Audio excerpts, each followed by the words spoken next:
وہ کہنے لگے کہ میں اگر مجھ سے پوچھا جائے تو میں حفصہ میں وہ خوبیاں دیکھتا ہوں کہ میں ان کو حسن بصری پر بھی فضیلت دینے کے لیے تیار ہوں. اس سے اندازہ لگا لیجئے کہ وہ کس درجے کی حافظہ کاریہ اور نیک خاتون ہوں گی.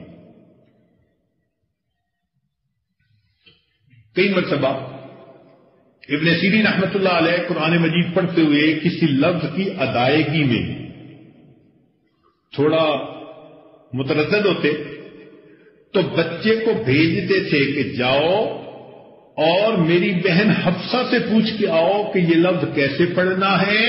جیسے وہ پڑھتی تھی اسی طرح محمد ابن سیرین رحمۃ اللہ علیہ پڑھا کرتے تھے.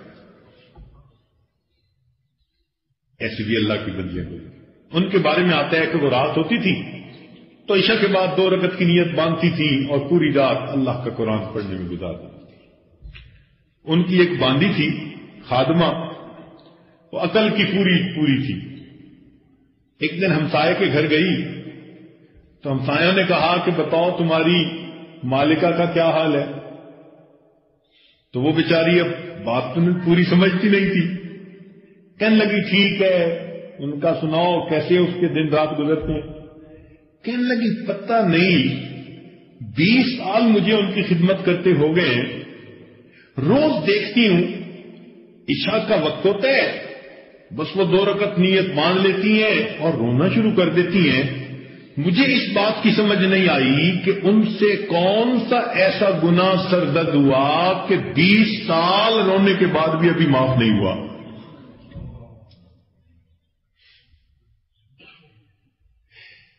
تو ایسی بھی اللہ کی نیک بندیاں تھیں کہ 20 سال ان کے راتیں اللہ تعالیٰ کے قرآن کی تلاوت میں گزرتی. تو جیسے مردوں نے قرآن مجید کو حفظ کیا اسی طرح عورتوں نے بھی حفظ کیا.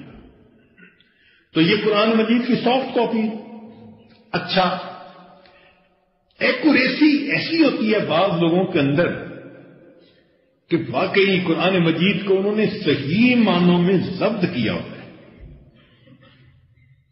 صحیح معنوں میں. چنانچہ ہم ایک مرتبہ مری گئے رمضان مبارک میں، تو وہاں پر ایک جگہ ایک قرأ کانفرنس ہوتی ہے، تو وہاں میں بتایا گیا کہ یہاں ایسا مصلی ہے 36 سال سے وہاں تراویح پڑھائی جا رہی ہیں. 36 سال میں ایک مرتبہ بھی امام کو وہاں لقمہ دینے کی ضرورت پیش نہیں آئی. حافظ ہی ایسے کھڑے کیے جاتے ہیں کہ جن حفاظ کو پیچھے سے لقمہ دینے کی ضرورت ہی نہیں ہوتی. ماشاء اللہ، ایسا قرآن مجید یاد ہوتا ہے. اللہ کی شان. چنانچہ حضرت قاری فتح محمد رحمۃ اللہ علیہ ایک مرتبہ تشریف فرما تھے. ایک شاگرد آیا تو انہوں نے پوچھا بھائی سناؤ تمہیں قرآن مجید صحیح یاد ہے یا نہیں؟ وہ کہنے لگا حضرت یاد تو بہت صحیح ہے، جہاں وقف آتے ہیں نا کہیں کہیں وہاں آخری لفظ میں مجھے کہیں متشابہ لگ جاتا ہے. بما تعملون خبیرہ یا بصیرہ، یہاں کے تعملون یا ملون آخری لفظ کے اوپر نہ مجھے متشابہ لگ جاتا ہے. حضرت نے فرمایا اچھا میں تمہیں آخری لفظ سناؤں کہ ہر آیت کا آخری لفظ کیا ہے؟ اس نے کہا سنائے. تو حضرت نے فقط آخری لفظ پڑھنا شروع کر دیا. مثلا العالمین، الحمدللہ رب العالمین، الرحیم، الرحمن الرحیم، الدین، مالک یوم الدین. ہر آیت کا آخری ایک لفظ پڑھتے پڑھتے الف لام میم سے شروع کر کے والناس تک پورا قرآن پاک چلا. ایسے لگتے ہیں جیسے سکرین پر ان کے سامنے اللہ کا قرآن پاک لکھا ہوا ہوتا تھا، آنکھوں سے دیکھ کے پڑھ رہے ہوتے تھے. ایسے بھی قرآن مجید کے حافظ ہیں. اللہ. چنانچہ ہمارے ایک تعلق والے دوست ہیں، عالم ہیں، ان کی والدہ ہمارے ساتھ حج پہ تھی. وہ قرآن مجید کی عاشقہ ہیں، بوڑھی عورت ہیں، مگر اللہ نے ان کے دل میں قرآن مجید کی محبت عجیب بھری ہے. اتنی پکی حافظہ ہیں کہ ان کو حیرانی ہوتی ہے کہ لوگ قرآن مجید بھولتے کیسے ہیں. وہ اس پہ ہی ایک مرتبہ حیران ہو رہی تھی کہ اچھا قرآن مجید بھولتے ہیں. یہی ان کو سمجھ میں نہیں آ رہا تھا کہ قرآن مجید میں بھول کیسے ہو جاتی ہے. اتنی قرآن مجید کی پکی حافظ. اللہ اکبر کبیرہ. تو ایسا بھی یاد. ہمیں ایک مرتبہ ایک صاحب سے ملنے کا موقع ہوا. ایک تقریب تھی نکاح کی, اس میں اکٹھے ہوئے. تو کسی نے کہا جی کہ یہ قاری صاحب ہیں, قرآن مجید کے کمپیوٹر ہیں. مجھے عجیب سی بات لگی. میں نے کہا پتہ نہیں لوگوں کے دماغوں کو کیا ہو گیا, ہر بات میں کمپیوٹر کا لفظ ضرور گھسا دیتے ہیں. یہ نہیں کہہ سکتے تھے یہ حافظ ہیں, قاری ہیں, کافی ہے. یہ جی قرآن مجید کے کمپیوٹر ہیں. خیر جب محفل ختم ہوئی تو ان کے قریب کوئی 15-20 حفاظ جو تھے نا محفل کے, وہ اکٹھے ہو گئے. ہمارا بھی پہلا موقع تھا ان کے ساتھ, چنانچہ ہم بھی قریب آ گئے. اور واقعی محسوس یہ کیا کہ وہ قرآن مجید کے کمپیوٹر ہی تھے. وہ کیسے؟ حفاظ جب عام طور پر ایک دوسرے سے کوئی پوچھنا ہوتا ہے نا, تو یہ پوچھتے ہیں اچھا بھائی فکیفہ, اس لفظ سے تم آیت آگے پڑھو. اب فکیفہ تو کتنی جگہوں پر آ گیا. فتکون پڑھو آگے بھائی, تو پھر آیت آگے پڑھنی ہوتی ہے. اس طرح یہ ایک دوسرے کا ٹیسٹ لیتے ہیں. تو یہ تو آسان ٹیسٹ ہے, اکثر لوگ لے لیتے ہیں فتکونا سے مختلف آیتیں پڑھ دیتے ہیں آگے. مگر وہاں تو معاملہ اور تھا. ایک صاحب نے پوچھا جی کہ فتکونا کا لفظ کہاں ہے. انہوں نے آیت نہیں پڑھی, فتکونا کا لفظ سنتے ہی کہنے لگے فلاں پارے فلاں سورت کی فلاں نمبر آیت کے اندر ہے. پھر فلاں پارا فلاں سورت کی فلاں آیت کے اندر ہے. وہ آیتوں کے نمبر بتا رہے تھے. اچھا چند 2-3 قرآن پاک لوگوں کے پاس تھے بھی صحیح, وہ اس کو دیکھ بھی رہے تھے اور واقعی جو آیت کا نمبر وہ بتا رہے تھے اسی آیت میں وہ لفظ موجود ہوتا تھا. میں نے کہا یا اللہ قرآن مجید کے حافظ تو بڑے دیکھے تھے, ایسا بندہ تو نہیں دیکھا کہ جس کو آیتوں کے نمبر تک بھی یاد تھے. اللہ. تو پڑھنے والے عاشقوں نے قرآن مجید کو پھر ایسے پڑھا اور ایسے یاد کیا. اچھا جس طرح قرآن مجید کو اس طرح محفوظ کیا گیا بغیر غلطی کے پڑھنے والے, اسی طرح کثرت سے تلاوت کرنے والے بھی بہت تھے. چنانچہ عثمان غنی لانو قرآن مجید بہت کثرت کے ساتھ پڑھا کرتے تھے, حتیٰ کہ ان کی شہادت بھی قرآن مجید کی تلاوت کرتے ہوئے ہوئی. سیدنا صدیق اکبر بہت کثرت سے قرآن مجید پڑھتے تھے اور یہ سلسلہ بعد میں بھی چلتا رہا. امام اعظم ابو حنیفہ رحمۃ اللہ علیہ رمضان المبارک میں ایک پارہ دن میں پڑھتے, ایک پارہ رات میں پڑھتے, تو 30 ضرب 2 60 اور 3 پارے تراویح میں پڑھتے. ہر رمضان المبارک میں 63 مرتبہ قرآن مجید مکمل پڑھا کرتے تھے. اللہ کی اتنا کثرت سے پڑھنے والے.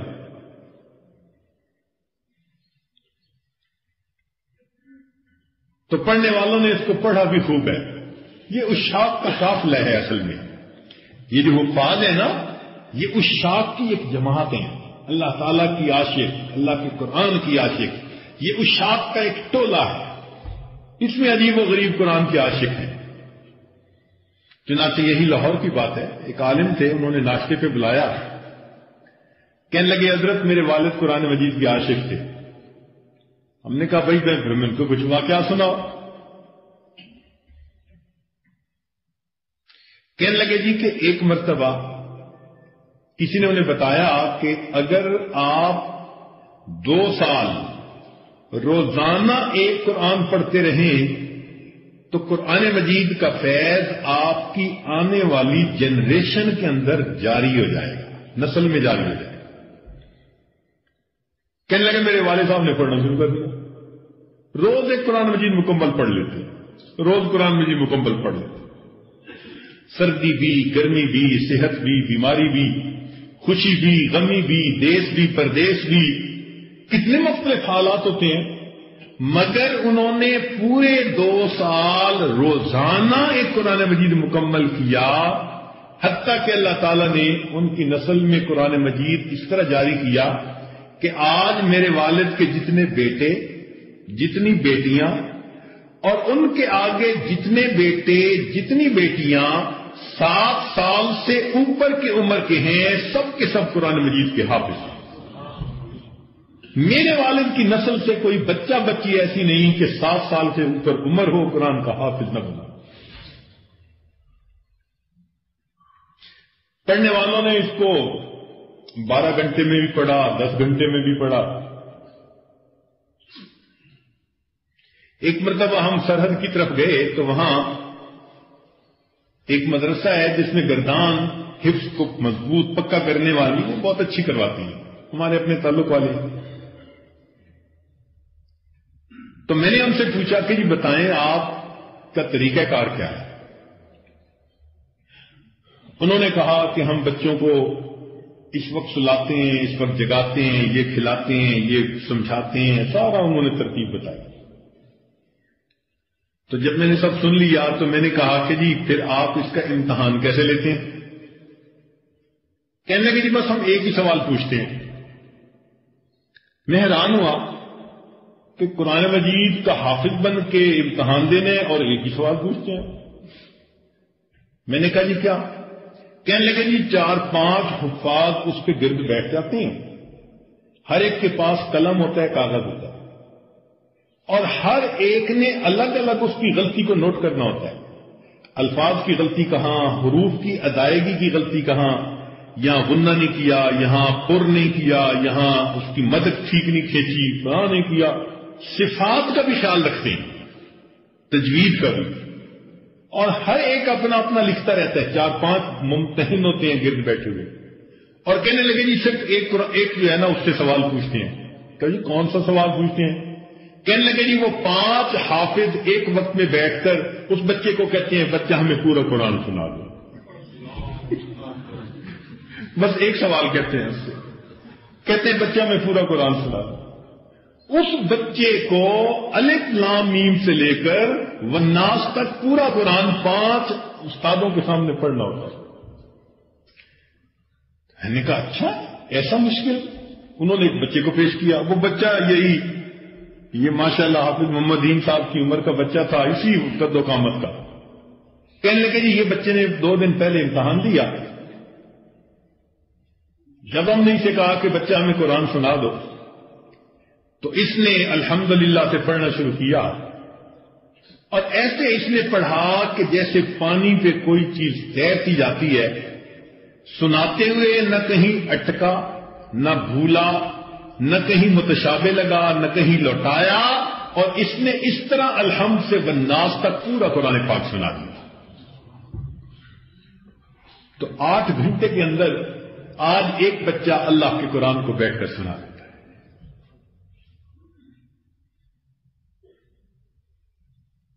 تو جس طرح مردوں نے اس کو اپنے سینوں میں محفوظ کیا، عورتوں نے بھی اس کو اپنے سینوں میں محفوظ کیا۔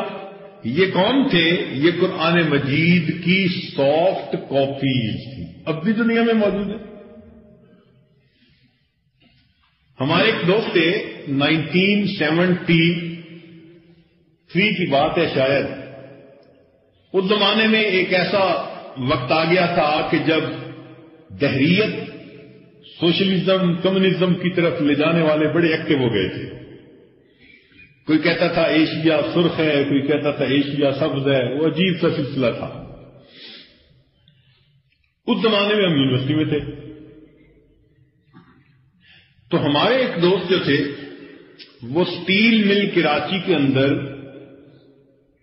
جاب لی انہوں نے، تو ان کو بھیجا گیا رشیا ٹریننگ حاصل کرنے کے لیے۔ وہ کہتے ہیں کہ مجھے وہاں جمعہ کا دن تھا، تو میں نے لوگوں سے کہا کہ مجھے تو مسجد دکھاؤ، میں مسجد میں جا کے نماز پڑھوں۔ لوگوں نے کہا جی کہ یہاں باقی مسجدیں تو بند ہیں، بس ایک دو مسجدیں ٹورسٹ کے لیے کھولی ہوئی ہیں، تو آپ یہیں پڑھ لو۔ میں نے کہا نہیں، بس میرا دل کافی اداس ہے مسجد سے، میں جاتا ہوں مسجد میں۔ مسجد کا خادم ملا، میں نے کہا کہ بھئی مسجد کھولو۔ اس نے کہا جی کھول تو میں دیتا ہوں، اگر آپ کو پولیس پکڑ کے لے گئی تو ذمہ دار میں نہیں ہوں گا۔ میں نے کہا مجھے پرواہ نہیں ہے، میں اپنے ملک میں بھی مسلمان تھا، میں یہاں بھی مسلمان ہوں، میں اپنی اگر نماز ادا کروں گا تو کون مجھے پکڑ سکتا ہے؟ میں مہمان ہوں، میں کوئی بھاگ کے تو نہیں آیا ہوا۔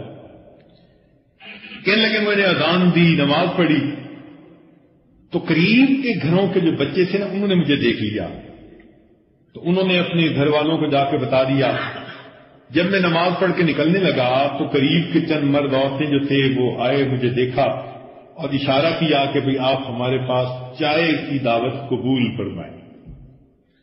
میرے پاس بھی ٹائم تھا، میں نے کہا بہت اچھا۔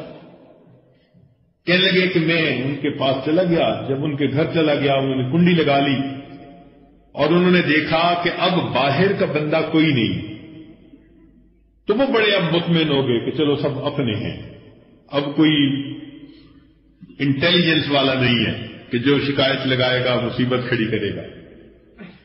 کہنے لگے انہوں نے کھانا کھلایا، چائے پلائی، پھر باتیں پوچھنے بیٹھ گئے پاکستان کے بارے میں، مسلمانوں کے بارے میں۔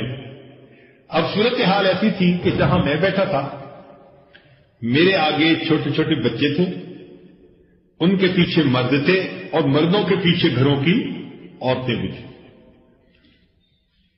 قدرتاً میرے دل میں خیال آیا تو میں نے آگے بیٹھے ہوئے ایک بچے سے پوچھا کہ بچے تم قرآن پاک پڑھنا جانتے ہو؟ اس نے سر ہلایا کہ ہاں میں جانتا ہوں۔ میں نے اپنی جیب سے قرآن مجید نکالا چھوٹا اور اس کے سامنے یوں کر کے کہا کہ اچھا یہاں سے پڑھو۔ اب وہ بچہ کبھی قرآن مجید کو دیکھتا ہے، کبھی مجھے دیکھتا ہے، کبھی قرآن مجید کو دیکھتا ہے، کبھی مجھے دیکھتا ہے۔ میں نے کہا پڑھو نا، یا ایھا الذین آمنوا قوا انفسکم واہلیکم نارا۔ جیسے ہی میں نے دو لفظ پڑھے تو بچے نے پڑھنا شروع کر دیا اور وہ پڑھتا ہی جا رہا تھا۔ مجھے بڑی حیرانی ہوئی، بھی پہلے پڑھتا نہیں تھا، اب پڑھنا شروع کیا تو رکتا نہیں ہے۔ تو میں نے اس کے والد سے پوچھا کہ یہ کیا مسئلہ ہے؟ تو اس کے والد نے کہا کہ جی بات یہ ہے کہ آپ لوگ خوش نصیب ہیں، مسلمان ہیں، مسلمانوں کا ملک ہے، آپ کے گھروں میں، مسجدوں میں، ہر جگہ پر اللہ کا قرآن موجود ہے، جہاں چاہو بیٹھ کے پڑھو، کوئی روکنے والا نہیں۔ ہم جس ملک میں ہیں یہاں ہم گھروں میں نہیں رکھ سکتے، مسجدوں میں نہیں رکھ سکتے۔ اگر کسی کے ہاں ایک کاغذ، ایک صفحہ، ایک ورق قرآن مجید کا مل جائے تو اس گھر کے لوگوں کو پھانسی کی سزا ملتی ہے۔ تو ہم نے تو اپنے بچوں کو کبھی قرآن پاک دکھایا بھی نہیں، دیکھا بھی نہیں۔ تو ہوتا یہ ہے کہ جو پرانے حافظ ہمارے تھے نا، جب انقلاب آیا ہم اپنے بچوں کو ان کے پاس شاگرد بھیج دیتے تھے بنا کر کہ جی درزی ہیں، ہمارا بچہ درزی کا فن سیکھ رہا ہے، تو استاد اس کو کپڑے بھی سینا سکھاتا اور ساتھ ساتھ نابینا بچے کی طرح اس کو 2 آیتیں 3 آیتیں زبانی بتا دیتا، وہ بچہ زبانی یاد کر لیتا، وہ زبانی سبق لے لیتا، وہ یاد کر لیتا۔ چنانچہ زبانی سن کے یاد کرتے کرتے ایسا وقت آ جاتا کہ بچہ قرآن پاک کا حافظ تو بن جاتا، اس کو قرآن پاک نادرا پڑھنا نہیں آتا تھا، اس لیے کہ دیکھا جو کبھی نہیں تھا۔ تو جب آپ نے پہلے دکھایا کہ جی یہاں سے پڑھو تو اس کو کیا پتا، اس نے تو کبھی قرآن پاک دیکھا ہی نہیں۔ کہنے لگے میں حیران ہوا کہ لوگوں تم کاغذ پہ لکھے قرآن مجید پر تو پابندیاں عائد کر سکتے ہو، اور یہ جو سینوں پر لکھا ہوا ہے تم ان پر کیسے پابندیاں عائد کر سکتے؟ تو یہ قرآن مجید کی سافٹ کاپیز ہیں، اس لیے حافظ کا ہمیشہ احترام کرنا چاہیے، حافظ کو محبت کی نظر سے دیکھنا چاہیے، احترام کرنا چاہیے۔ وہ اللہ رب العزت کے کلام کو سینے میں لے کے پھر رہا ہوتا ہے، اور حافظ کو بھی اپنے اس کلام کا عزت اکرام کرنا چاہیے، قدر کرنی چاہیے۔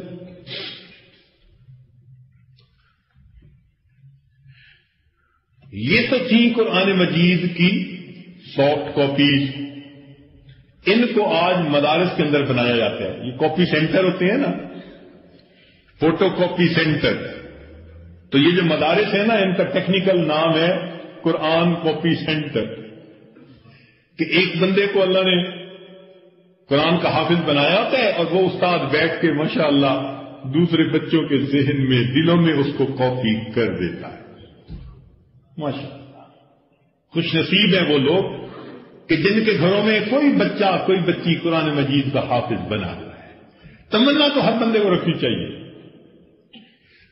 اس امت میں قرآن مجید کو ایک اور انداز سے بھی محفوظ کیا گیا جس کو کہتے ہیں ہارڈ کاپی۔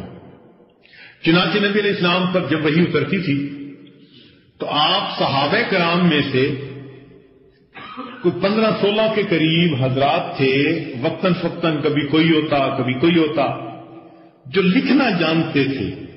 آپ ان کو بلاتے اور ان کو یہ آیتیں لکھوا بھی دیتے تھے۔ تو اس کو کبھی چمڑے کے اوپر، کبھی کسی لکڑی کے تختے کے اوپر، کبھی کپڑے کے اوپر، ایسی چیزوں کے اوپر، اس کو پارچات کے اوپر اس کو لکھ لیا جاتا تھا۔ یہ حضرات کاتبین وحی کہلاتے ہیں، وحی کو لکھنے والے۔ چنانچہ جب بھی وحی اترتی اس کو باقاعدہ لکھوا دیا جاتا تھا۔ جب نبی علیہ السلام اس دنیا سے تشریف لے گئے تو عمر اللہ عنہ نبی علیہ صدیق اکبر اللہ عنہ کے پاس آئے، کہا کہ اے امیر المومنین، وہ جتنے پارچات لوگوں کے پاس موجود ہیں، آپ بہتر ہے کہ ان کو سینٹرلی ایک جگہ پر اکٹھا کر کے اپنے کنٹرول میں لے لیں، اس سے پہلے کہ کوئی ضائع ہو جائے، مسپلیس ہو جائے۔ چنانچہ لمبی سٹوری ہے مگر قصہ مختصر یہ کہ انہوں نے زید بن ثابت اللہ عنہ ایک صحابی تھے، ان کے ساتھ کچھ اور صحابہ کی جماعت بنا دی جو سارے حفاظ تھے، اور ان کے ذمہ لگایا کہ جی آپ مختلف جگہوں پر جو یہ پارچات ہیں ان کو ایک جگہ پر اکٹھا کریں۔ چنانچہ انہوں نے ان تمام چیزوں کو ایک جگہ پر یکجا کر دیا، اس لیے صدیق اکبر اللہ عنہ جامع القرآن بنے۔ کیا بنے؟ قرآن مجید کو یکجا کرنے والے، جمع کر دینے والے، یہ بن گئے۔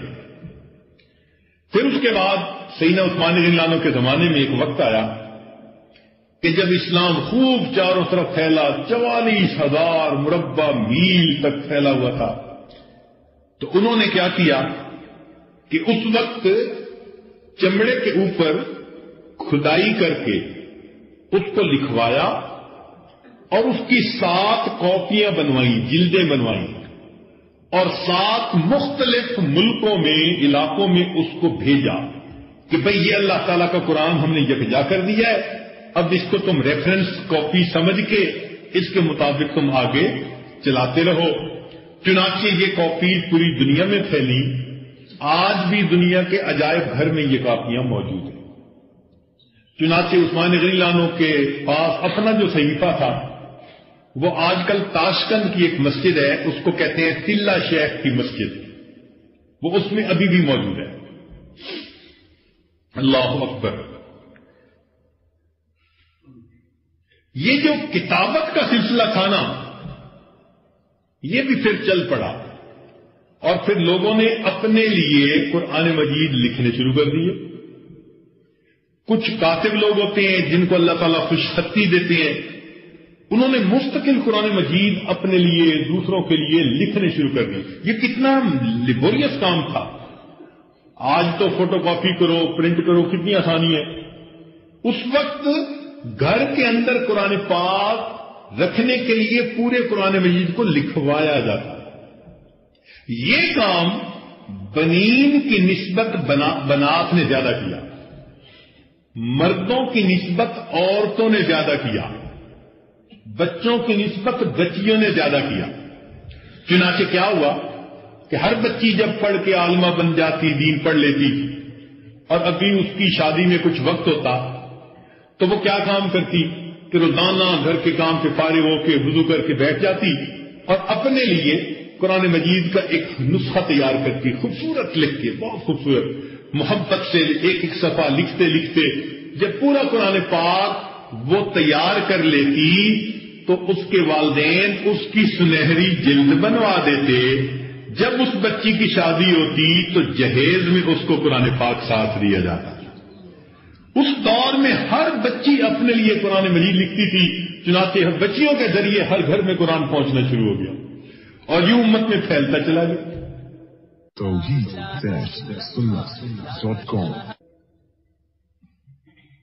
لکھنے والوں نے قرآن مجید بھی خوب لکھا. اللہ تعالیٰ کی شان دیکھیں، موٹا بھی لکھا، باریک بھی لکھا. یہ بھی عجیب بات. چنانچہ ہم نے سمرقند کی ایک لائبریری میں قرآن مجید کو لوہے کی پلیٹوں پر لکھا ہوا دیکھا. پلیٹیں تھیں جیسے 4 فٹ بائی 8 فٹ کی پلیٹ ہوتی ہے نا، پوری لوہے کی شیٹ، بیڈ سائز کی، اتنی بڑی تھی اور ڈھیر لگا ہوا تھا چھت تک. ایک پلیٹ ایک صفحہ تھا اور اس کے اوپر انہوں نے انگریو کیا ہوا تھا. یعنی لکھا تھا نا تو وہ پیج سے نہیں لکھا ہوا تھا بلکہ لکھ کے اس کو کھودا گیا تھا، انگریو کیا گیا تھا. تو میں نے ان سے پوچھا کہ یہ قرآن مجید کی کاپی کیسی؟ وہ کہنے لگے جی دیکھیں لوگوں کے ہاں ٹائم کا ایک سٹینڈرڈ ہوتا ہے. یہ گرین وچ ٹائم ہے، یہ فلاں ٹائم ہے. جس نے گھڑی ملانی ہو، اچھا جی فلاں ٹائم کے ساتھ ملا لو. اسی طرح پہلے وقت کے علماء نے اس کو لوہے پر کھود کر لکھوا لیا تاکہ قرآن پاک محفوظ ہو جائے، صدیوں سلامت رہے. اور اگر کبھی کہیں قرآن مجید کے کسی لفظ کے لکھنے میں کوئی شبہ وارد ہو تو اس قرآن مجید کے لفظ کو اس سٹینڈرڈ کے ساتھ آ کر ملا لیا جائے. وہ قرآن مجید کا سٹینڈرڈ بھی موجود ہے. ہاتھوں سے لکھے ہوئے نسخے چھوٹے بڑے موجود. اور اللہ تعالیٰ کی شان کہ چھوٹے چھوٹے نسخے بھی موجود ہیں. کئی ایسے کاتب تھے جو باریک لکھنے میں ماہر تھے. اللہ نے اپنے بندوں کو مختلف صفات دی ہیں، وہ باریک لکھنے میں ماہر تھے. چنانچہ ایک کاتب کے بارے میں آتا ہے کہ وہ وہ چاول کے ایک دانے پر، یعنی ایک چاول کے اوپر قل ہو اللہ کی پوری سورت کو لکھ لیا کرتے تھے. ایک چاول کے اوپر کتنا باریک لکھتے ہوں گے بھائی؟ اتنا باریک نویس کہ ایک چاول پر پوری سورت قل واللہ احد کو لکھ لیا کرتے تھے. ایسے بھی تھے. چنانچہ ہم نے سمرقند کی ایک لائبریری میں چھوٹا سا قرآن مجید دیکھا، بالکل اتنا چھوٹا سا، ایسے جیسے کوئی طویل سا ہوتا ہے، بس ایسا. اور لکھنے والے نے اس کو ہاتھ سے لکھا ہوا تھا. اتنا چھوٹا لکھ دیا. اور پھر ہم نے وہاں پر ایک اور قرآن مجید بھی دیکھا، وہ تھا پتوں کے اوپر لکھا ہوا. بالکل اس کا صفحہ ہم نے دیکھا جیسے بڑے پتے کا کوئی درخت ہو نا تو اس کے پتے لے لیے جائیں، خشک کر لیے جائیں. اب اللہ کی شان، انہوں نے پتوں پر کوئی کیمیکل لگایا تھا یا کیا، پتوں کی رگیں نظر آتی تھیں، پتے صاف نظر آتے تھے اور اس کے اوپر قرآن پاک لکھا ہوا. وہ کہنے لگے کہ اس کی تاریخ بنتی ہے کہ جب کاغذ ایجاد نہیں ہوا تھا تو اس وقت لوگ اپنے زمانے میں پتوں پہ قرآن مجید لکھ کر پھر اس کی جلد بنا کر رکھا کرتے. وہ قرآن مجید بھی آج دنیا میں موجود ہے. تو یہ قرآن مجید لکھنے کا بھی سلسلہ عجیب ہے. پھر رشیا میں ایک علاقہ ہے، اس کا نام ہے کازان. کازان میں ایک عالم تھے، ان کا نام تھا حمزہ بے رحمت اللہ. حمزہ بے رحمت اللہ علیہ ان کا نام تھا. انہوں نے لینن گراڈ میں ایک پرنٹنگ پریس میں سب سے پہلے قرآن مجید کو پرنٹ کرنے کی سعادت حاصل کی. پھر اس کے بعد ہیمبرگ جرمنی کے اندر قرآن مجید حفظ کیا گیا. پھر تیسرے نمبر پر ایران میں جو ہے اسی طرح پرنٹنگ پریس پر چھاپا گیا تو چھپائی کا سلسلہ شروع ہو گیا. الحمدللہ آج چھاپے خانے پر اتنے قرآن مجید چھپ رہے ہیں، بڑے سائز میں، چھوٹے سائز میں، خوبصورت اللہ کا لفظ سرخ جو ہے وہ روشنائی سے لکھا ہوتا ہے. آپ جیسے خوبصورت قرآن پاک چاہیں الحمدللہ آج بنے ہوئے دنیا کے اندر موجود ہیں. ایک مرتبہ میوخ یونیورسٹی تھی جرمنی کی. آپ لوگ تنگ تو نہیں ہو رہے کہ بھائی زیادہ لمبا میں بات کر گیا؟ اچھا جزاک اللہ. میوخ یونیورسٹی جرمنی میں ایک مرتبہ ایک پروجیکٹ دیا گیا. پروجیکٹ یہ تھا کہ مسلمان اعتراض کرتے ہیں کہ جی ہماری کتاب محفوظ ہے، جب یہ دنیا کے کتنے ملکوں میں پرنٹ کی جاتی ہے تو کہیں نہ کہیں تو کچھ نہ کچھ گڑبڑ ہو سکتی ہے، تو اس کو ویریفائی تو کیا جائے. یہ واقعی بڑی بات تھی ویریفائی کرنا. اللہ اکبر. چنانچہ انہوں کے لیے فنڈ الگ کر دیا گیا، لوگ الگ کر دیے گئے. انہوں نے دنیا کے مختلف ملکوں کے شہروں سے قرآن مجید خریدے اور 40,000 کاپیاں اکٹھی کر لی ایک جگہ پر. پھر سٹاف رکھ کے انہوں نے ان کو آپس میں کمپیئر کرنا شروع کیا. 40,000 قرآن مجید کے ایک ایک لفظ کو آپس میں مقابلہ کر کے دیکھا گیا تو وہ اس نتیجے پر پہنچے کہ کہیں ایک حرف کا فرق بھی نہیں تھا. انا نحن نزلنا الذکر وانا لہ لحافظون. اس نصیحت نامے کو ہم نے ہی نازل کیا اور اس کی حفاظت کے بھی ہم ہی ذمہ دار ہیں. چنانچہ ایک آدمی مسلمان ہوا. پوچھا بھئی کیسے ہو گئے؟ کہنے لگے جی کہ میرے ذہن میں خیال آیا کہ یہودی کہتے ہیں ہم ٹھیک ہیں، عیسائی کہتے ہیں ہم ٹھیک ہیں، مسلمان کہتے ہیں ہم ٹھیک ہیں، 3 دنیا کے بڑے مذاہب تو یہی ہے نا. تو میں نے کہا مجھے کیا پتا کون ٹھیک ہے کون نہیں، تو میں ویریفائی تو کروں. تو کہتے ہیں کہ میں نے انجیل لی اور اس کو کاتب کے ذریعے سے میں نے لکھوایا اور اس کو کہا یار کہیں کہیں اس میں نا تھوڑا اپنی مرضی سے اونچ نیچ کر لینا اور یاد رکھنا کہ کہاں تم نے اس میں گڑبڑ کی تھی. چنانچہ میں نے ایک کتاب لکھوائی اور میں ایک عیسائی پادری کے پاس لے کر گیا اور میں نے کہا جی میرے پاس یہ لکھی ہوئی کتاب ہے اور میں آپ کو تحفہ دینے آیا ہوں. تو جب میں نے اس کو تحفہ دیا وہ بڑا خوش ہوا. 1 سال میں نے انتظار کیا، 1 سال میں وہ میرے پاس نہ آیا کہ اس میں کوئی کمی کوتاہی ہے.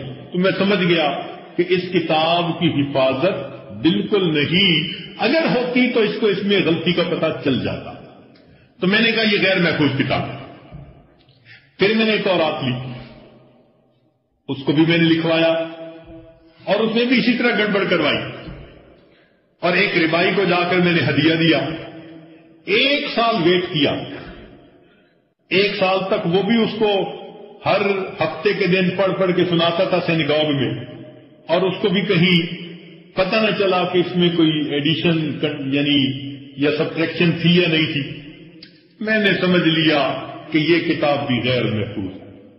پھر میں نے قرآن پاک لیا اور اس کی کاپی بنوائی اور کاتب سے کہا کہ اس میں بھی بھئی کہیں کہیں تم اپنا کرتب دکھا دینا. کاتب بھی تو کرتب دکھاتے ہیں نا.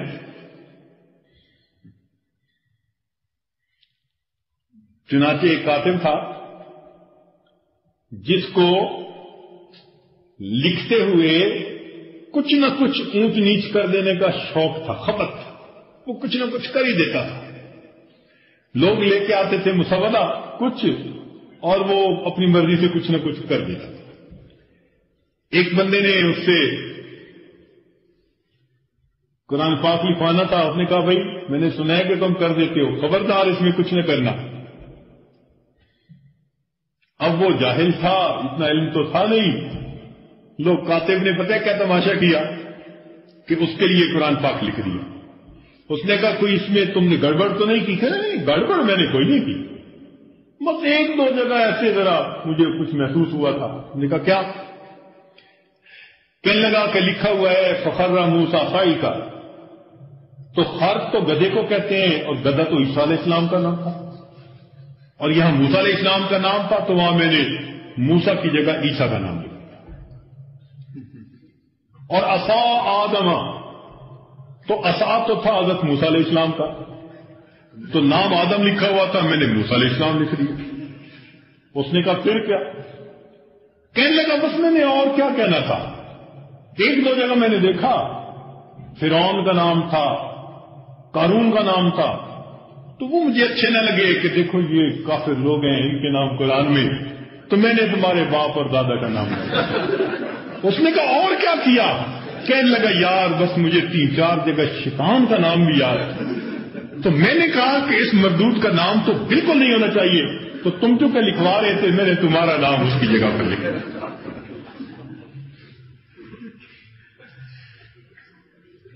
تو جب یہ کہا جاتا ہے نا کہ قرآن مجید میں کوئی ایڈیشن نہیں ہو سکتی، اس کا کیا مطلب ہے؟ ذرا سمجھنے کی ضرورت ہے.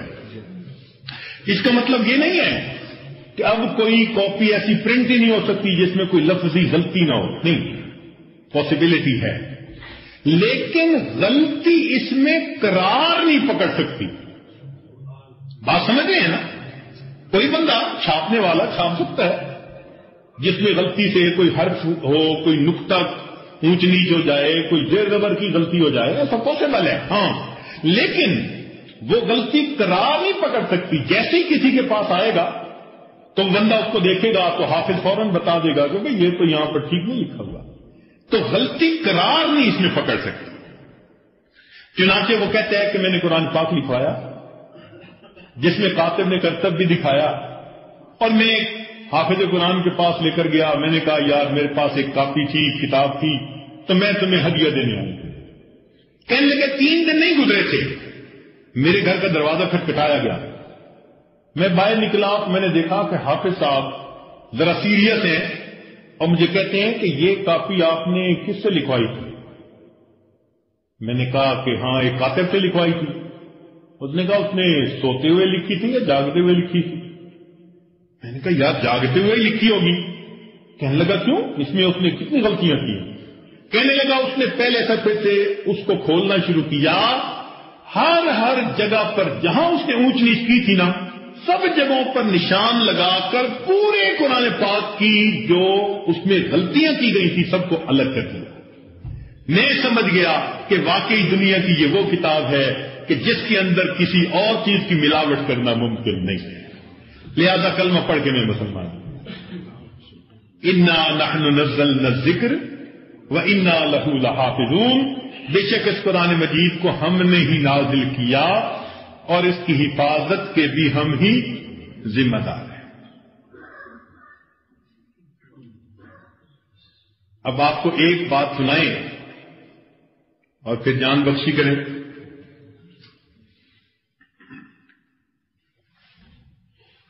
یہ آج دنوں واشنگٹن میں تھا تو وہاں پر ایک کمیٹی بنی ہوئی تھی، انٹرفیتھ کاؤنسل اس کا نام تھا.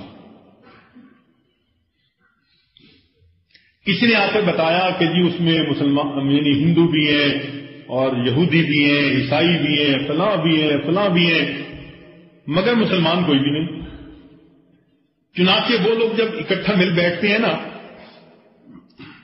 تو ظاہر تو کرتے ہیں کہ ہم مختلف ادیان کو سمجھنے کے لیے یہ بنائی ہے، مگر نزلہ سارا اسی پر گزرتا ہے جو موجود نہیں ہوتا. تو وہ اسلام پر اعتراض کرتے ہیں اور اسلام کے بارے میں بہت ہی زیادہ وہ اگینسٹ کام کر رہے ہیں. لہذا کسی نہ کسی کو وہاں جانا چاہیے.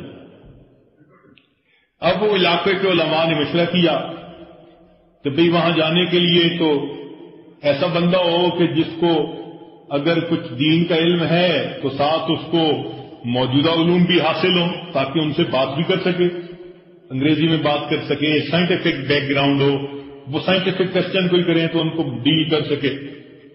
اللہ تعالیٰ کی شان کہ انہوں نے اس عاجز کو اس کام کے لیے متعین کر دیا. انکار تو کیا، لیکن جب انہوں نے کہا کہ بھئی ہم سب علماء مل کے کہہ رہے ہیں کہ آپ جائیں، اس عاجز نے ہمت کر لی، لو جی ہم نے بھی وہاں جانا شروع کر دیا. پہلی بات تو یہ کہ جب وہاں جاتا تھا یہی امامہ اور یہی جبہ، یہی عصا بالکل اسی حالت میں جب پہلے دن جا کر ان کو بتایا جی کہ اس طرح میں مسلمان ہوں اور ہم آئے ہیں کہ بھئی اگر آپ کو کبھی اس کے بارے میں کوئی کوشچن پوچھنا ہو تو مجھے پتا ہوگا تو میں جواب دے دوں گا، اور اگر مجھے نہ پتا ہوا تو میں اپنے بڑوں سے پوچھ کے آپ کو جواب دے دوں گا، مقصد تو آپ کو سیٹسفائی کرنا ہے۔ تو وہ تھوڑا محتاط ہو گئے، چنانچہ اگلی لسٹ میں انہوں نے اسلام کا نام سب سے پہلے لکھنا شروع کر دیا۔ اب یہ ایک روٹین بن گئی، جاتے رہتے میں نے دیکھا کہ جو یہودی تھا نا ربائی بڑے غور سے دیکھتا تھا مجھے آتے جاتے، شاید دل میں سوچتا یہ میرا گمان ہے کہ بھئی عصا حضرت موسیٰ علیہ السلام کی سنت تھی اور آج ہمیں اس بندے کے ہاتھ میں وہ سنت نظر آ رہی ہے، اس کے دل پہ اثر ہوتا۔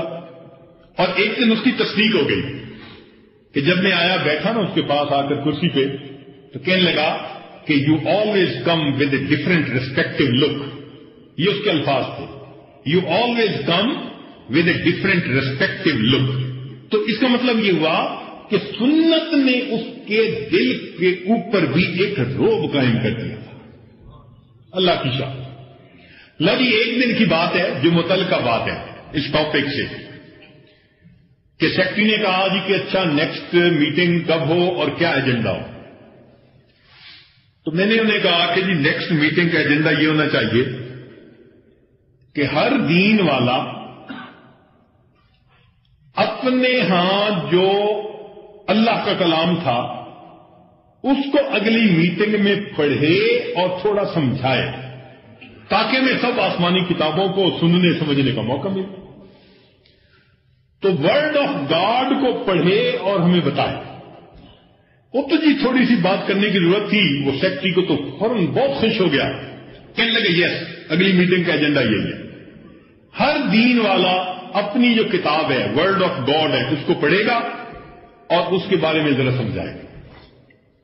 اگلی میٹنگ میں گئے تو سیکٹری نے سب سے پہلے نام ہی میرا لیا کہ جی چونکہ انہوں نے یہ سجیشن دی تھی لہذا میں کہوں گا کہ یہی سٹارٹ کرے۔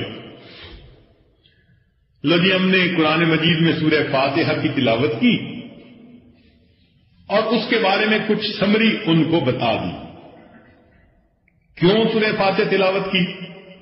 حدیث پاک میں آتا ہے کہ جو تمام آسمانی کتابوں میں تھا سب کچھ اللہ نے قرآن مجید میں نازل فرما دیا، جو پورے قرآن مجید میں تھا اس کو اللہ نے سورہ فاتحہ میں نازل فرما دیا، اور جو کچھ سورہ فاتحہ میں جو کچھ سورہ بقرہ میں تھا اللہ نے اس کو سورہ فاتحہ کے اندر نازل فرما دیا۔ تو سورہ فاتحہ جو ہے نا یہ سمری ہے پورے قرآن مجید، لہذا ہم نے اس کی تلاوت کی اور تلاوت کر کے ان کو اس کے بارے میں بتا دیا۔ چلے بات مکمل ہو گئی۔ اب آگے ایک وہ بیٹھے ہوئے تھے پادری صاحب، ان کی باری آئی تو انہوں نے جی اپنی بائبل کھولی اور وہ پہاڑی کا واز، ایک خاص واز ہے وہ بڑا مزے سے پڑھتے ہیں اس کو، پہاڑی کے واز کو، تو انہوں نے وہ پہاڑی کا واز پڑھنا شروع کر دیا۔ جب پڑھا تو میں نے کہا جی کہ میرا ایک اس پر کوشچن ہے۔ سیکٹری نے کہا کیا؟ میں نے کہا جی کہ ایجنڈا میں یہ بات پاس ہوئی تھی کہ ہر دین والا جو کچھ ان کے پاس ورڈ آف گاڈ ہے وہ پڑھ کے سنائے گا۔ تو یہ تو انگریزی پڑھ رہے ہیں تو کیا بائبل انگریزی میں آئی تھی؟ اب جب میں نے یہ پوائنٹ کھولا نا تو ان کو فیل ہو گیا اوہو ہم تو ٹریپ ہو گئے۔ اب وہ عیسائی پریشان، کسی کے پاس کوئی جواب نہیں، اس لیے کہ وہ تو عبرانی زبان میں تھی۔ اب تورات والا بھی پریشان، وہ بھی پریشان۔ آدھا منٹ تقریباً خاموشی رہی۔ آدھے منٹ کے بعد وہ جو یہودی ربائی تھا نا وہ آگے بڑھا اور کہنے لگا مسٹر احمد، مجھے احمد کہتے تھے اس محفل میں، کہنے لگا مسٹر احمد میں اس بات کو آج سب کے سامنے لاؤڈ اینڈ کلیئر کہہ رہا ہوں کہ پوری دنیا کے مذاہب میں سے صرف مسلمان ایسے ہیں کہ جن کے پاس ورڈ آف گاڈ اصلی حالت میں موجود ہے، ہمارے پاس فقط ٹرانسلیشن موجود ہے۔ اتنی خوشی ہوئی اس دن، اتنی خوشی ہوئی کہ اللہ پوری دنیا کے لوگ بالآخر اس بات کو ماننے پہ مجبور ہو گئے کہ اللہ تیرا ایک قرآن محفوظ ہے، اس کے سوا دنیا میں کوئی اور کتاب محفوظ نہیں ہے۔ میں نے کہا انا نحن نزلنا الذکر وانا لہ لحافظون، ہم نے ہی اس قرآن مجید کو نازل کیا اور اس کی حفاظت کے بھی ہم ہی ذمہ دار۔ اب اس کا ترجمہ ذرا چھوٹا سا ایک نقطہ سن لیجئے۔ انا ہم نے، نحن ہم نے، نزلنا ہم نے، تو یہ عجیب سا خطاب ہے۔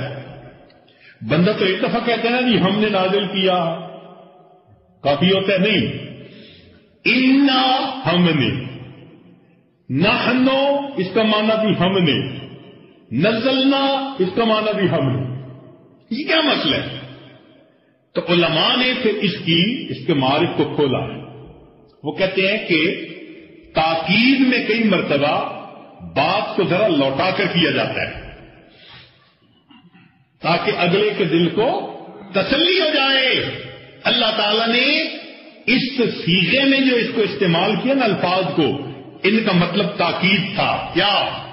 ہم نے، ہاں ہم نے، ہاں ہاں ہم نے ہی اس قرآن کو نازل کیا اور اس کی حفاظت کے بھی ہمیں ذمہ دار ہیں۔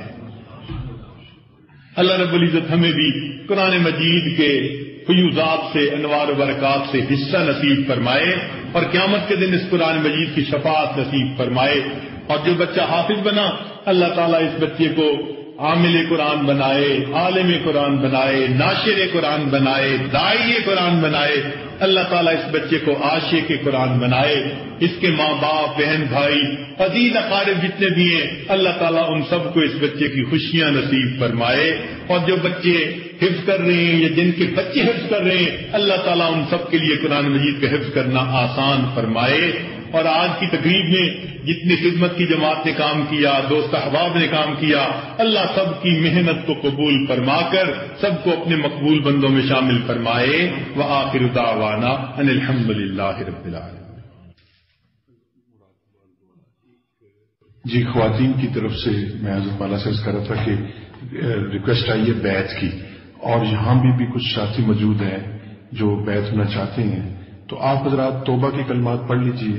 اللہ کے ولیوں کے ہاتھ پہ جب آدمی توبہ کے کلمات پڑھتا ہے تو اللہ کی رحمت متوجہ ہو جاتی ہے۔ تو میں درخواست کر رہا ہوں حضرت سے کہ آپ تو بیعت توبہ کرا دیجیے۔ دل میں یہ نیت کر لیجئے کہ ہم اس وقت اپنی زندگی کے پچھلے تمام گناہوں سے سچی پکی توبہ کر رہے ہیں اور آئندہ نیکوکاری پرہیزگاری کی زندگی گزارنے کا دل میں عہد اور ارادہ کر رہے ہیں۔ الحمدللہ وکفا وسلام علی عبادہ الذین اصطفیٰ، اما بعد۔ یہ کلمات سچے دل کے ساتھ پڑھتے جائے، مرد بھی پڑھیں عورتیں بھی پڑھیں۔ بسم اللہ الرحمن الرحیم، لا الہ الا اللہ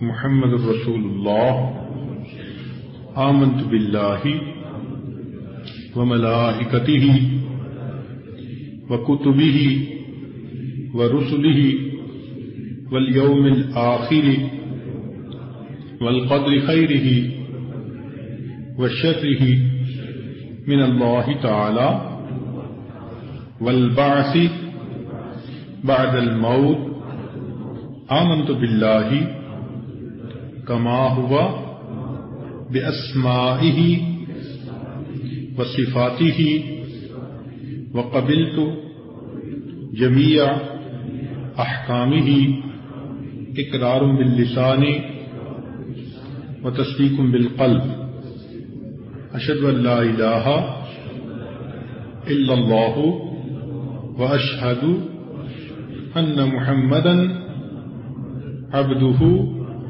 ورسولہ، استغفر اللہ ربی من کل ذنب واتوب الیہ، وصلی اللہ تعالی علی خیر خلقہ سیدنا محمد وعلى آلہ واصحابہ اجمعین برحمتک یا ارحم الراحمین۔ اب ان کلمات کو پڑھنے سے اب آپ تو بتائے ہو چکے ہیں، چند معمولات سن لیجئے۔ ایک تو لیٹے بیٹھے چلتے پھرتے دل میں اللہ تعالیٰ کا دھیان رکھیے، دوسرا صبح شام 10-15 منٹ مراقبہ اور ذکر قلبی کیجیے، قرآن مجید کا ایک پارہ اگر روزانہ تلاوت کریں 100 مرتبہ درود شریف اور 100 مرتبہ استغفار پڑھا کریں صبح شام، تو انشاءاللہ اس کی برکات بہت جلدی قلب پہ مرتب ہوں گی۔ اب چونکہ دعا مانگنی ہے تو تھوڑی دیر کے لیے آپ اپنے دلوں کی طرف متوجہ ہو جائیں، اپنے دلوں میں اللہ کو یاد کر لیں، آنکھوں کو بند کر لیں، سر کو جھکا لیں، دنیا اور جو کچھ دنیا میں ہے اس سے ہٹ کٹ کے اللہ رب العزت کی یاد میں ڈوب جائیں۔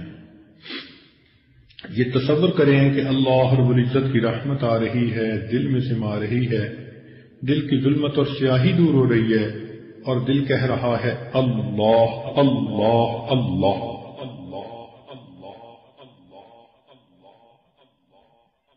ہوا و حرص والا دل بدل دے، میرا غفلت میں ڈوبا دل بدل دے۔ ہوا و حرص والا دل بدل دے، میرا غفلت میں ڈوبا دل بدل دے۔ بدل دے دل کی دنیا دل بدل دے، خدایا فضل فرما دل بدل دے۔ گنہگاری میں کب تک عمر کاٹوں، گنہگاری میں کب تک عمر کاٹوں، بدل دے میرا رستہ دل بدل دے۔ سنوں میں نام تیرا دھڑکنوں میں، مزہ آ جائے مولا دل بدل دے۔ ہٹا لوں آنکھ اپنی ماں سوا سے، جیوں میں تیری خاطر دل بدل دے۔ تیرا ہو جاؤں اتنی آرزو ہے، تیرا ہو جاؤں اتنی آرزو ہے، بس اتنی ہے تمنا دل بدل دے۔ میری فریاد سن لے میرے مولا، میری فریاد سن لے میرے مولا، بنا لے اپنا بندہ دل بدل دے۔ گنہگاری میں کب تک عمر کاٹوں،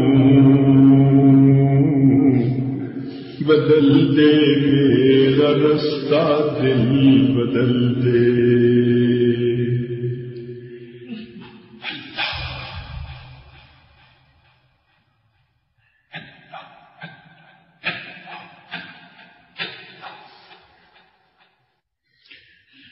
لا الہ الا اللہ محمد رسول اللہ۔ سبحان ربی العظیم، اللہم صلی علی سیدنا محمد وعلی آل سیدنا محمد وبارک وسلم۔ اے مالک، ہم آپ کے عاجز مسکین بندے ہیں، ہمارے گناہوں کو معاف فرما، ہماری خطاؤں سے درگزر فرما، ہمارے عیبوں کی پردہ پوشی فرما۔ اللہ، جس بچے نے قرآن مجید یاد کیا اس کے حفظ کرنے کو قبول فرما، ان کے والدین کو اللہ قیامت کے دن عزتوں کے تاج نصیب فرما، ان کے بہن بھائیوں کو اس کی خوشیاں نصیب فرما۔ اے اللہ، اپنی رحمتوں کی ٹھنڈی چھاؤں نصیب فرما۔ اے اللہ، جتنے بھی حاضرین یہاں موجود ہیں سب کے گناہوں کو معاف فرما، سب کو اپنے مقبول بندوں اور بندیوں میں شامل فرما، مشکلات کو آسان فرما، مصیبتوں سے محفوظ فرما۔ اللہ، اپنی رحمتوں کی پشت پناہی نصیب فرما۔ میرے مولا، ہمارے زندگی میں برکتیں عطا فرما، صحت میں برکت عطا فرما، کاموں میں برکت عطا فرما، رزق میں برکت عطا فرما، قدم قدم اپنی برکتیں شامل حال فرما۔ میرے مولا کتنے نوجوان یہاں موجود ہیں آج سچی توبہ کرنا چاہتے ہیں، اللہ سب کی توبہ کو قبول فرما۔ اے مولا آج تو گرم خون بھی معافیاں مانگ رہا ہے، اے اللہ اگر آپ نے ان کو دھتکار دیا شیطان بہکائے گا، نفس بھٹکائے گا، جوانیاں ضائع ہو جائیں گی، اے اللہ ضائع ہونے سے بچا لیجئے، اے اللہ اپنی حفاظت عطا فرما دیجئے، اپنی رحمت کی ٹھنڈی چھاؤں عطا فرما دیجئے۔ اے اللہ کتنے سفید ریش ہیں جو آج اپنے گناہوں سے سچی توبہ کر رہے ہیں، اللہ ان کی بھی توبہ قبول کر لیجئے۔ چھوٹے چھوٹے بچے بھی اے اللہ اس وقت ہاتھ اٹھائے بیٹھے ہیں، اے اللہ ہم آپ کو ان کے ہاتھوں کی معصومیت کا واسطہ دیتے ہیں، اللہ ان بچوں کے ہاتھوں کو خالی نہ لوٹانا اور ان کی برکت سے ہم گناہ گاروں کے ہاتھوں کو بھی قبول کر لینا، اللہ رحمت کا معاملہ فرمائیے۔ اے اللہ کتنی مستورات اس وقت دامن پھیلائے بیٹھی ہیں، اے اللہ ہم نے تو دنیا داروں کو دیکھا کسی گھر کی عورتیں چل کے آ جائیں وہ تو قتل کے مقدمے بھی معاف کر دیتے ہیں، اللہ یہ آپ کی بدیاں آپ کے در پہ چل کے آئی بیٹھی ہیں، معافی کی طلبگار ہیں، اے اللہ معاف فرما دیجیے، اے اللہ اپنی رحمت سے ان کی زندگی میں برکتیں عطا فرما دیجیے، عزت میں برکتیں عطا فرمائیے، اے اللہ ان کی صحت میں برکتیں عطا فرمائیے، ان کے گھر میں برکتیں عطا فرمائیے، ان کی جتنی بھی نیک مرادیں ہیں ان کے اہل خانہ کی نیک مرادیں ہیں اللہ ان کو پورا فرما دیجیے، اے اللہ جنہوں نے دعاؤں کے پیغام دیے خط لکھے سب کی نیک مرادیں پوری فرما دیجیے۔ ربنا تقبل منا، اے اللہ ہمارے اس ملک کی حفاظت فرمائیے، اس کو دین کا قلعہ بنا دیجیے، اللہ ہمارے تینوں حرم کی حفاظت فرمائیے، اے اللہ موسم حج شروع ہے، آپ کے عشاق احرام باندھ کے روزانہ آپ کے گھر کی طرف جا رہے ہیں، لبیک اللہم لبیک پڑھ رہے ہیں، اللہ ہمیں بھی یہ سعادت بار بار عطا فرما دیجیے۔ رب کریم اپنے محبوب صلی اللہ علیہ وسلم کے در کی حاضری نصیب فرما دیجیے۔ ربنا تقبل منا انک انت السمیع العلیم تب علینا انک انت التواب الرحیم، صلی اللہ تعالی علی حبیبہ سیدنا محمد وآلہ واصحابہ اجمعین برحمتک یا ارحم الراحمین۔